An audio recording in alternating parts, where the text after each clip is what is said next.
Bit of a weird intro, but whatever.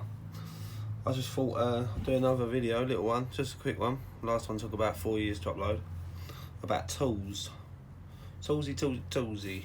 My tools of choice are Aromax. I don't know if you could tell. Bit of a giveaway on the bench. Couple of things. Power tools now. I never, ever, Trevor Bever, ever, weather. Never use that one. Impact driver. A Dugger, as Kevin Talbot calls it. Wicked name. Well done, Kevin, for coming up with that. Never use it. No. That's a no-no on the cars. I do use this one. Yeah, I do use Combi Drill because it's got loads of settings on it, and it can. It's got like a torque setting. Obviously, everyone knows how drill works. Why not? And I don't buy the tips.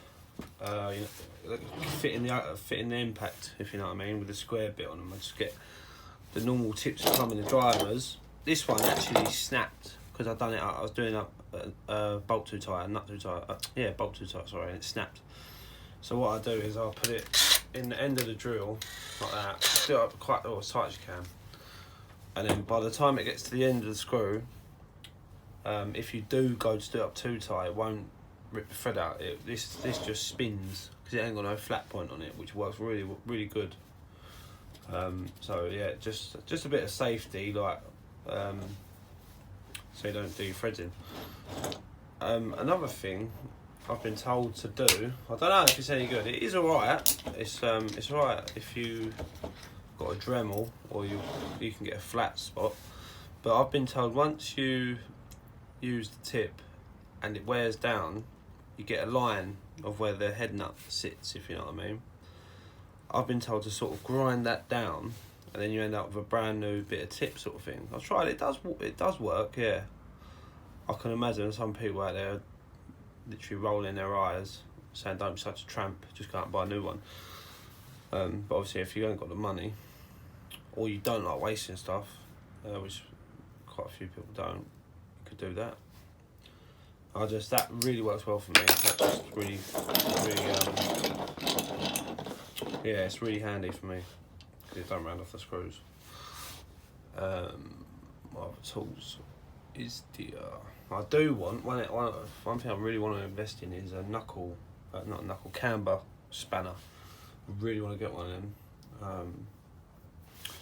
Really need to get one of them. And I finally got the other day my caliber. Is it called a caliber?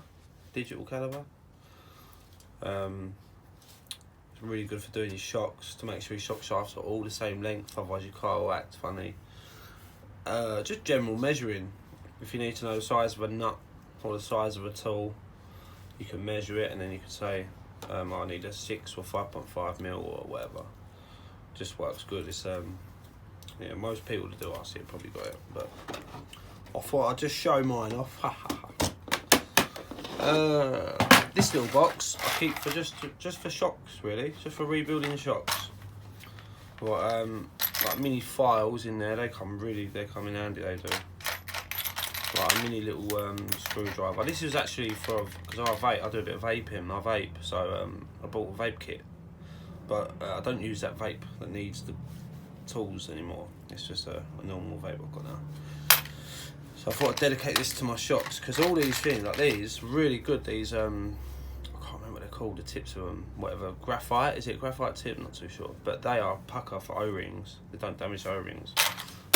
Metal tweezers in here, they're razor sharp, and if you try to get an O-ring off with that, it'd rip it apart. So these are a bit more forgiving, a bit more gentle. These are really good. Like I say, these are both vape tools to do coils, to make coils, coil springs, you wrap it around, whatever. But I find on an RC car, these are really good for putting in the O-rings into a shock. So you can put your O-ring at the bottom of here, bit of O-ring glue on it, and it goes straight in. This one is good for the 1/8 because it's a bit girthier. This one's really good for the 1/10, and obviously I've got 1/8 and 1/10, so it comes really in handy. It does.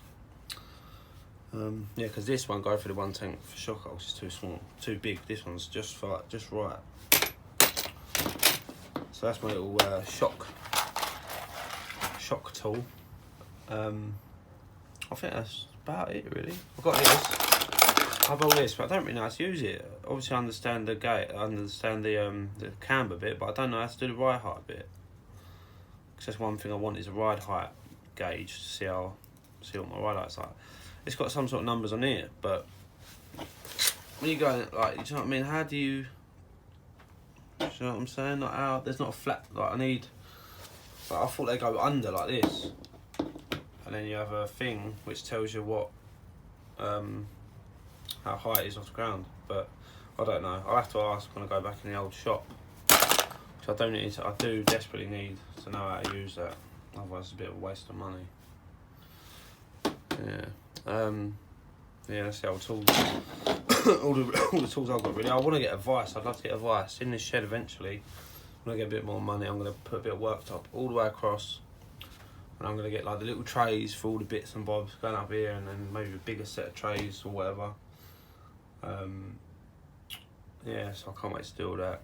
I want to get a vise because having a vise is really good. Really good tool, vise. I don't know where you'd get it. Screwfix maybe? I don't know. Let me know in the comments if anyone knows where to get half decent. Just a small vise. Don't want a massive one because it'll do me benching. I want a little mini one. It's only for RC, so I only want a little one. But it's just finding out where they are. To be honest, I haven't looked.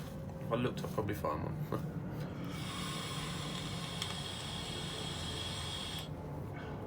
Yeah, so that's about it for the tools. This is handy, little adjustable, just to that's how I use that for shocks as well. When you put it around the body of the shock to get, and then you get the little O-ring cover off.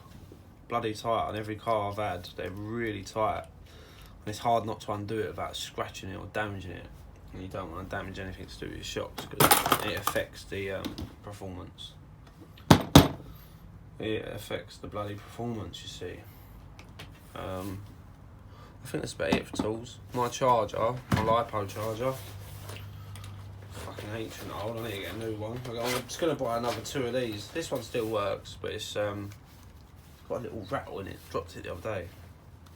Got a new nice little rattle in it now, so it's a bit wary of using it. I still use it, don't really care, but charge all my LiPos in the garden anyway, because you don't want that in your house going up.